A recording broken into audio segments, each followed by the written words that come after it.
Bonjour, bienvenue sur Subitech. Alors, nous allons continuer notre série de formations sur la bibliothèque PyQt. Donc, la dernière fois, on a introduit qu'est-ce que c'est que PyQt. On a aussi vu l'interface de Qt Designer, comment créer une interface utilisateur. D'ailleurs, on avait parvenu à mettre en place cette interface-là. On avait vu comment placer nos inputs, comment changer le background, c'est-à-dire comment faire le style de ces éléments-là. On a vu aussi comment convertir ce fichier avec l'extension UU en fichier Python.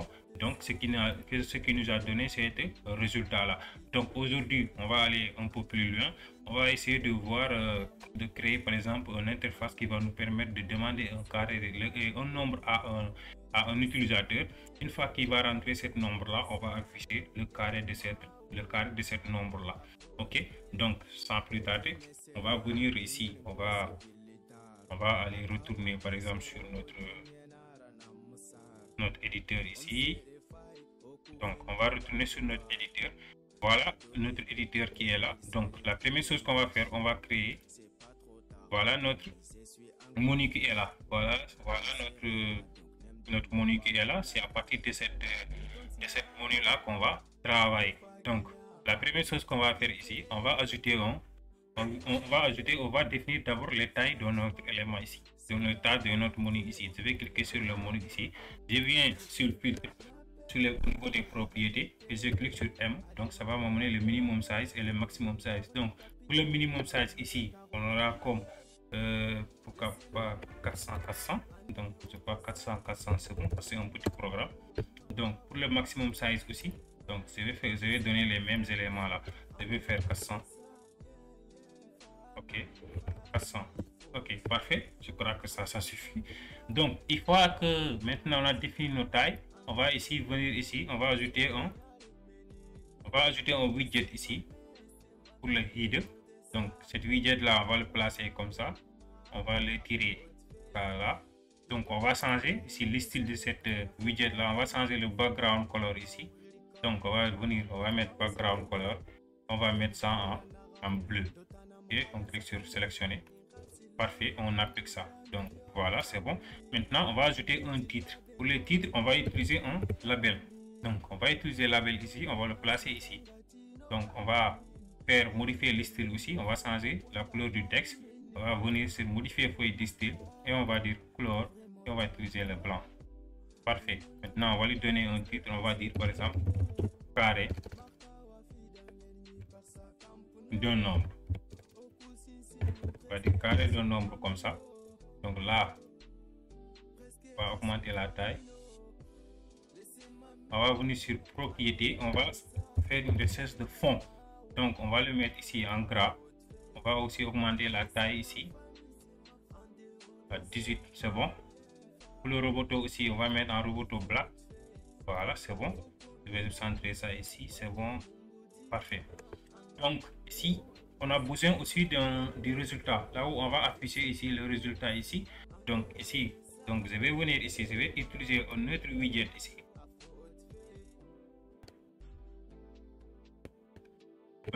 Donc je vais utiliser ici uniquement des labels. Je vais prendre cette label là, je le place ici.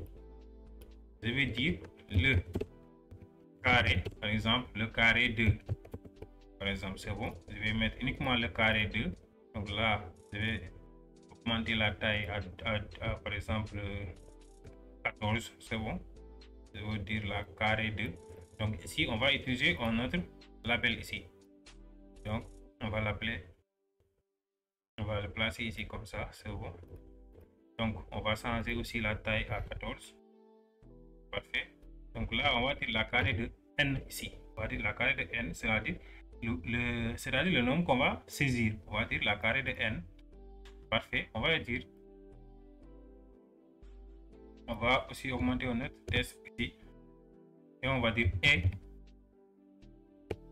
La carré de n est, par exemple ici, on va faire un petit espace là. Parfait. Vous avez diminué la taille de e. Et je vais ajouter une dernière label ici pour le résultat. C'est-à-dire ici, je vais dire résultat ici. Donc pour le résultat aussi, je vais donner la même taille, 14. mais je vais aussi changer. Ici, je vais revenir sur modifier le style. Donc, couleur, je vais utiliser une couleur vert. Je vais mettre le vert foncé là. Sélectionner. Donc là, je ne vais pas choisir couleur. Je vais dire color. Voilà. Je clique sur vert. Sélectionner. Et je clique sur OK. Voilà. Donc pour le N aussi, je vais changer. Modifier feuille de style. Je vais ajouter une couleur ici et je vais utiliser le bleu. Parfait. Voilà. Donc ici, le carré de N, c'est-à-dire ici, N, c'est l'élément qu'on va saisir. Donc, je vais un peu décaler ça ici. Je vais aussi décaler le résultat. Et comme ça, je vais augmenter la taille de N. Donc, on ne sait pas le nombre qu'on va saisir ici. Donc, parfait. Donc, voilà le carré de N. Et donc, je vais sélectionner tous mes éléments là. Et je vais les centrer. Je vais les mettre en place horizontalement, comme ça. Donc, là, pour augmenter la taille facilement. Voilà. Donc, là, on sait que là c'est bon et c'est aligné en même temps. Donc c'est bon ici. Donc ce qu'on va faire, on va faire ajouter un autre label ici. Donc pour demander à l'utilisateur d'entrer un nombre ici. Donc ici on va donner la même taille ici 14. Donc ici on va dire entrer un nombre par exemple. Entrer un nombre. Parfait. On va augmenter la taille ici. Entrer un nombre. Et on va ajouter ici un input ici. Pour les inputs ici, on va dire line edit. Il s'appelle line edit. On met line edit ici. Parfait. OK. On va augmenter ici la taille. C'est bon. Donc, je vais centrer, mais donc d'abord, je vais venir modifier le style ici. Je vais ajouter une background color de blanc. Je vais laisser ça en blanc. Je clique sur OK. Parfait. Là, je vais sélectionner mes deux éléments là et je vais les mettre en place horizontalement en même temps. Comme ça. Parfait. Et j'augmente ici la taille. Vous voyez que là, c'est bon. Maintenant, il me reste que mon bouton ici. Donc, pour le bouton, on va utiliser pouce bouton. Ça est là, pouce bouton, on le place ici. J'augmente ici la taille de mon pouce bouton comme ça. Je vais augmenter ça comme ça. Parfait. Voilà, j'ai fait modifier le style, modifier le feuille de style. La couleur des écritures, je vais mettre ça en blanc. Le background, je vais mettre ça en vert. Parfait. Et là, je vais ajouter un border radius.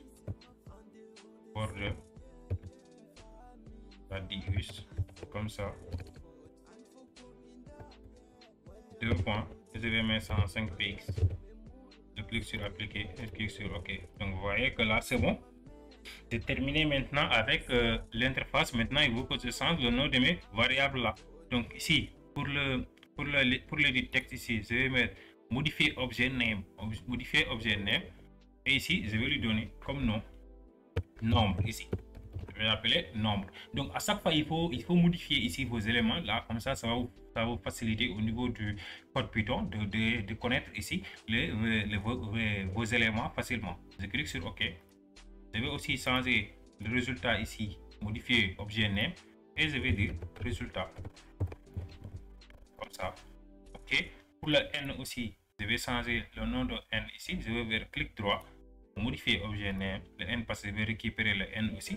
Donc là, je vais dire N, je mets N minuscule, tiré, je vais mettre nombre, c'est-à-dire N nombre.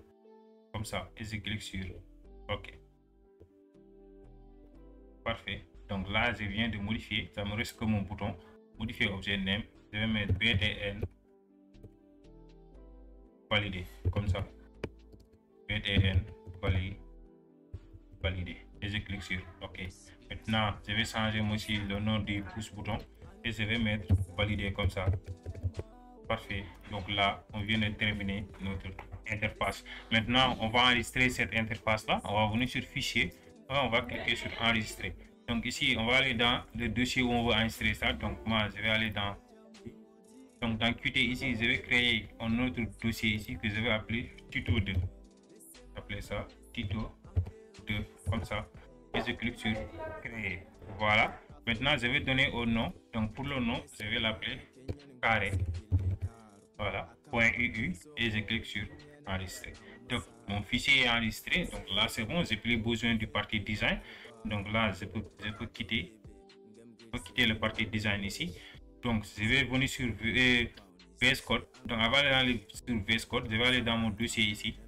Je vais retourner sur Qt projet. Je vais ouvrir Python 2 et je ouvre ça avec le terminal. Donc, je vais convertir ce fichier-là en fichier Python.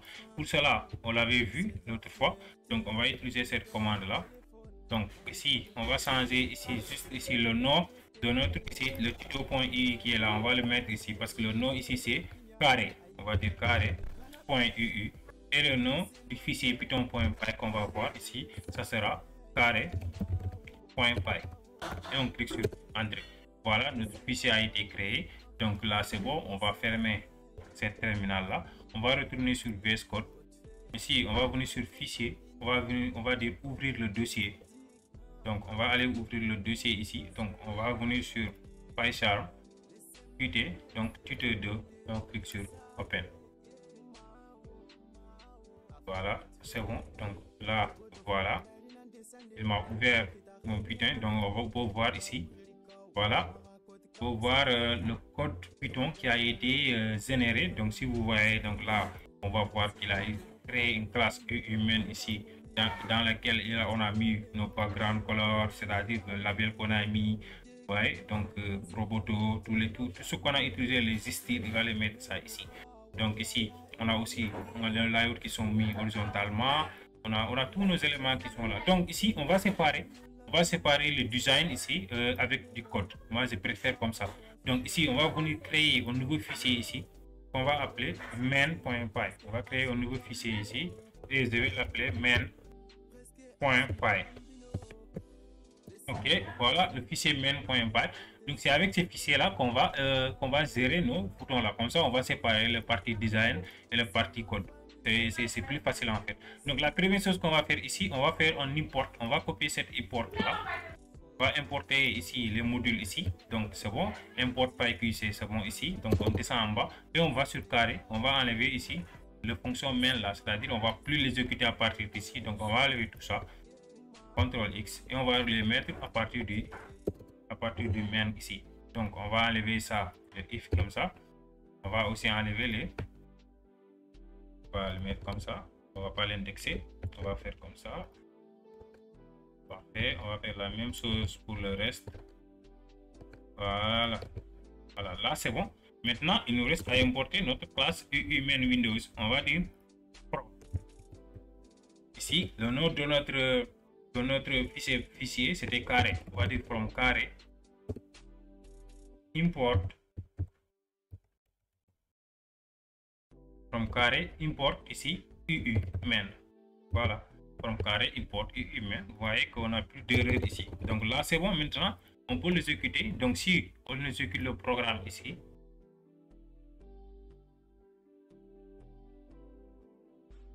vous voyez qu'on a notre interface qui est là. Donc notre interface a été bel et bien créée. Donc on a nos inputs, on a le carré qui est là, les résultats, on a notre bouton valider.